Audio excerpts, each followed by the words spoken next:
Assalamu alaikum dear students. I am a teacher of Junior Campus High School. This is our lecture number 12 of 8th class General Science.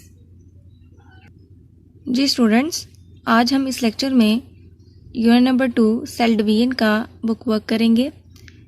So come to the page 29. सबसे पहले MCQs हैं. पहला MCQs है cell makes copies of its chromosomes during. तो cell में किस phase में chromosomes की कॉपीज़ या क्रोमोसोम की डुप्लीकेशन होती है. इंटरफेज में nuclear division of mitosis, nuclear division of meiosis, cytokinesis. तो इंटरफेज में क्रोमोसोम की डुप्लीकेशन होती है, क्रोमोसोम्स की कॉपीज़ तैयार होती हैं. जी स्टूडेंट्स, जैसा कि हमने पढ़ा था कि सेल डिवीजन से पहले या सेल डिवाइड होने से पहले एक ऐसी फेज़ से गुज़रता है, ऐसे मरहले से गुज़रता है जिसके दौरान सेल डिवाइड तो नहीं हो रहा होता, लेकिन सेल अपने अंदर क्रोमोसोम्स की कॉपियाँ तैयार कर रहा होता है, क्रोमोसोम की डुप्लीकेशन कर रहा होता है. नीचे डायग्राम की हेल्प से आप इसको अंडरस्टैंड करने की कोशिश करें. डुप्लीकेशन से पहले आप देख रहे हैं कि क्रोमोसोम के पास एक ही क्रोमेटिड है. क्रोमेटिड कहते हैं क्रोमोसोम की आर्म्स को, बाजुओं को. तो एक ही क्रोमेटिड है. Before duplication this chromosome has only one chromatid. जब इंटरफेस से सेल गुजरता है, इंटरफेस में क्या होता है कि सेल जो DNA है उसकी रेप्लिकेशन होना शुरू होती है. बेसिकली ये जो क्रोमोसोम है ये DNA का ही बना हुआ है. तो जब DNA रेप्लिकेट करता है, एक DNA मॉलिक्यूल से 2 DNA मॉलिक्यूल बन जाते हैं, तो एज अ रिजल्ट क्रोमोसोम की भी कॉपियाँ तैयार हो जाती हैं. After duplication each chromosome, cell के अंदर जितने भी क्रोमोसोम होते हैं, डुप्लीकेशन के बाद हर क्रोमोसोम के इस तरह से एक क्रोमोसोम है उसकी कॉपी तैयार हो जाती है. बिल्कुल दूसरा जो बाजू बनता है वो पहले की कॉपी होता है. तो इस तरह हर क्रोमोसोम के 2 बाजू या 2 क्रोमेटिड्स होते हैं. चूँकि ये एक ही क्रोमोसोम के 2 क्रोमेटिड्स हैं तो इनको हम सिस्टर क्रोमेटिड्स भी कहते हैं. These are sister chromatids. तो ये अगर हमें सेल के अंदर इस तरह से ऐसा क्रोमोसोम मिले जिसके इस तरह से 2 आर्म्स हों, 2 क्रोमेटिड्स हों, तो इसका मतलब ये है कि सेल में डुप्लीकेशन हो चुकी है, क्रोमोसोम्स की कॉपियाँ तैयार हो चुकी हैं. तो क्रोमोसोम की डुप्लीकेशन जब होती है तो वो फेज़ हमारे पास इंटरफेज़ है. ठीक है, जब क्रोमोसोम की डुप्लीकेशन हो जाती है और दूसरे इसेंशियल प्रोसेसेस, प्रोटीन्स की तैयारी, एंजाइम्स की तैयारी, सारे काम हो जाते हैं, तो सेल जो है इंटरफेज से माइटोटिक फेज़ या डिवीजन फेज़ में एंटर हो जाता है. याद रखें, चाहे सेल के अंदर माइटोसिस होनी है या मियोसिस होनी है, उससे पहले इंटरफेज़ लाजमी आती है. इंटरफेज़ के बाद फिर सेल जो है इस डिवीजन फेज़ में एंटर होता है. ठीक है, तो आफ्टर डुप्लीकेशन के बाद सेल के अंदर हर क्रोमोसोम के पास 2 क्रोमेटिड्स होते हैं. क्रोमेटिड्स किसको कह रहे हैं? क्रोमोसोम्स की आर्म्स को. अब ये जो दोनों क्रोमेटिड्स हैं ये एक ही पॉइंट पर एक दूसरे के साथ अटैच हैं. This point of attachment is known as centromere. ये सारे MCQs के लिहाज से आपको याद रखने हैं. This is centromere, the attaching point या attachment point of 2 sister chromatids, and here are 2 sister chromatids. After duplication, after copying the chromosomes, chromosome की कॉपियाँ तैयार होने के बाद या डुप्लीकेशन के बाद हमारे पास हर क्रोमोसोम के 2 बाजू हो जाते हैं या 2 बाजू बन जाते हैं, 2 sister chromatids बन जाते हैं. MCQs नंबर 1 का करेक्ट ऑप्शन है इंटरफेस. सेकेंड ऑप्शन है हमारे पास स्टेटमेंट है, the section of DNA which has information for making a specific protein is called. DNA के सेक्शंस या DNA के सेगमेंट्स या हिस्से जो सेल के अंदर ख़ास किस्म की प्रोटीन की तैयारी के लिए हदायत या इंफॉर्मेशंस रखते हैं, वो हमारे पास जीन्स हैं. तो जीन्स हेरिडिटरी या मोरूसियत की भी बुनियादी इकाइयाँ हैं जीन्स. और साथ ही साथ सेल में जिस तरह की प्रोटीन बननी होती है, स्पेसिफिक प्रोटीन जो सेल के अंदर बनती है, वो इंफॉर्मेशन कहाँ से आती है? जीन्स से आती है. और जीन्स बेसिकली DNA के ही हिस्सों को या सेगमेंट्स को कहते हैं. थर्ड है जी, chromosomes are made of. Chromosomes बने होते हैं DNA एंड प्रोटीन, DNA और प्रोटीन दोनों के.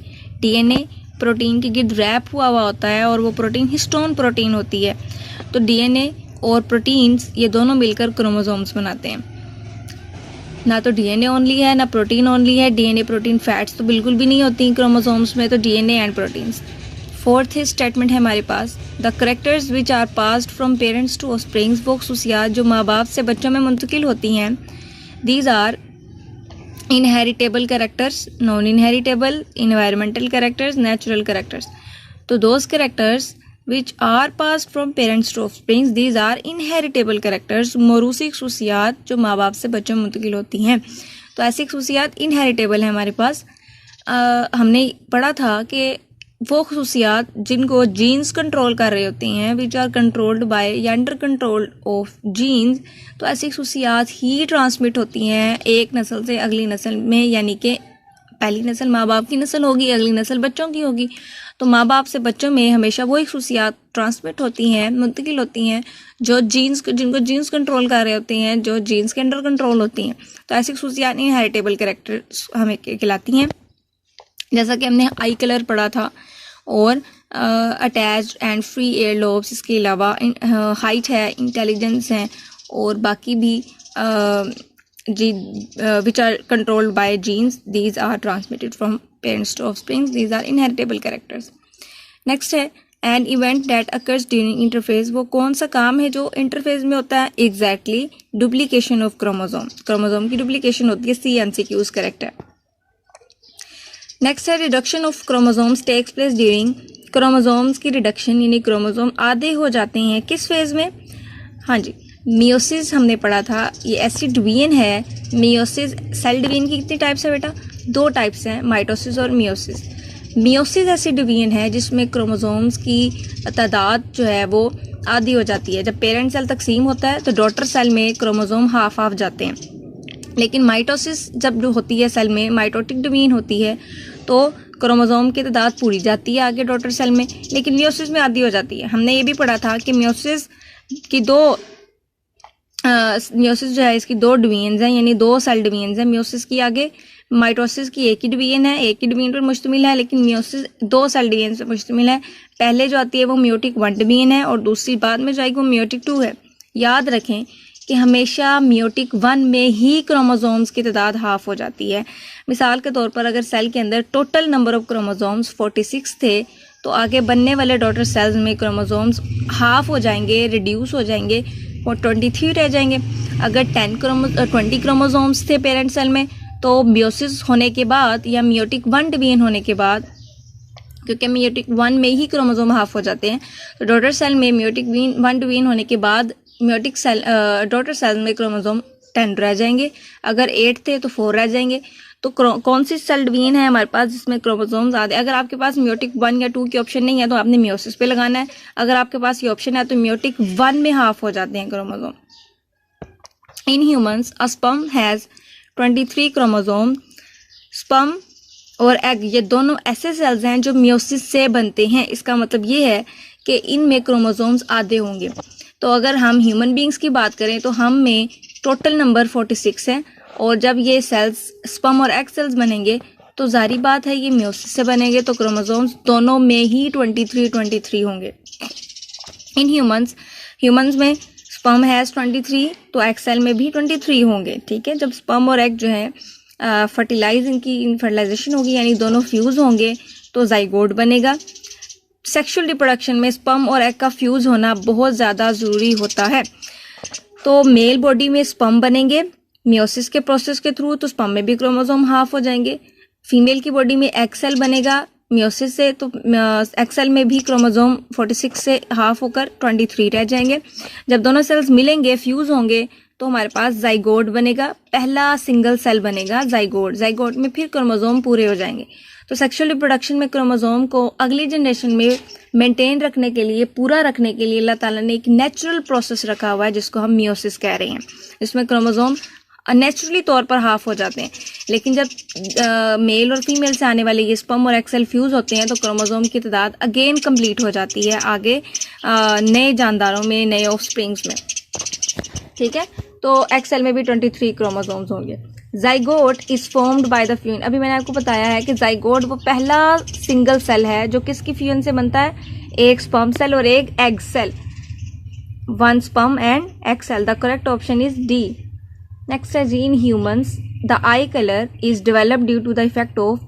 आई कलर किसके इफेक्ट की वजह से प्रोड्यूस होता है? Exactly gene. डाइट भी इसको इन्फ्लुएंस नहीं कर रहे होते, इन्वायरमेंट भी नहीं कर रहा होता, तो ऑलवेज जीन्स जो है ये इन्फ्लुएंस करते हैं और इसकी वजह से आई कलर प्रोड्यूस होता है। पेज नंबर 30 पे आ जाए स्टूडेंट्स। 10th वाला हमारे पास MCQs है। ऑप्शन स्टेटमेंट हमारे पास, which statement is correct? DNA has instructions for making proteins has instructions for making DNA। बिल्कुल भी नहीं, क्योंकि प्रोटीन जो है खुद DNA की इंस्ट्रक्शन से बनती है। Both of this, none of this. तो ए वाला जो हमारे पास ऑप्शन है वो बिल्कुल करेक्ट है। DNA के ऊपर जीन्स होते हैं और जीन्स ही प्रोटीन की तैयारी के लिए इंफॉर्मेशंस देते हैं। तो DNA हैज़ इंस्ट्रक्शंस, DNA के पास इंस्ट्रक्शंस या हदायत होती हैं फॉर मेकिंग प्रोटीन, सेल के अंदर प्रोटीन की तैयारी के लिए। जिस तरह प्रोटीन की बहुत सारी टाइप्स हैं, एक प्रोटीन नहीं है, बहुत सी टाइप्स हैं और हर प्रोटीन का अपना अलग अलग फंक्शन है। किस तरह की प्रोटीन सेल के अंदर बनी है ये कौन कंट्रोल कर रहा होता है? DNA के ऊपर लेके जीन्स कंट्रोल कर रहे होते हैं। कॉलम्स पे देखिए ज़रा, इनको आपने मैच करना है। जो आपको टर्म्स मैच लग रही हैं, एक दूसरे से रिलेटेड लग रही हैं, आपने उनको मैच करना है। जैसे कि DNA, एग्जैक्टली जीन्स, क्योंकि DNA के सेगमेंट्स को हम जीन्स कहते हैं, तो DNA जो है वो जीन से ज़्यादा रिलेटेड है। Cytokinesis, exactly division of cytoplasm, cytokinesis division of cytoplasm. इसको आप मैच करते जाएं अपनी लेड पेंसिल से, नीट एंड क्लीन तरीके से। ये बुक जो है ये बहुत ओल्ड है, इसलिए ये काफ़ी पुराना काम हुआ हुआ है। तो आप अपनी बुक पे with the help of scale इसको नीटली इसको सॉल्व करना है। Cytokinesis division of cytoplasm, cyto मतलब साइटोप्लाज्म और काइनेसिस मतलब डिवीजन। तो साइटोप्लाज्म की तकसीम को हम साइटोकिनेसिस कहते हैं। Free ear lobes, free hereditary character है, एग्जैक्टली। जाइगोट डिप्लॉइड सेल है, जी बिल्कुल। स्पर्म और एग सेल जब मिलते हैं तो क्रोमोसोम्स जो हैं फिर पूरे हो जाते हैं, कंप्लीट हो जाते हैं, तो जाइगोट जो है वो डिप्लॉइड सेल होता है। डिप्लॉइड ऐसा सेल जिसमें क्रोमोसोम पूरे होते हैं। फॉर एग्जांपल अगर कोई स्पीशी है उसमें क्रोमोसोम्स हैं 20, मतलब कि वो कंप्लीट क्रोमोसोम है। अगर 20 सेल में क्रोमोसोम मौजूद हैं तो वो सेल डिप्लॉइड होगा। अगर 20 से हाफ हो जाते हैं, 10 रह जाते हैं, तो उसका मतलब ये है कि वो सेल हैप्लॉइड होगा। तो जाइगोट जो है ये डिप्लॉइड सेल है। फिर एग है हैप्लॉइड सेल है। ये आपके शॉर्ट क्वेश्चंस और लॉन्ग क्वेश्चंस थे जो आपको मैंने मार्किंग करवा दी थी। आपको नोट्स की हेल्प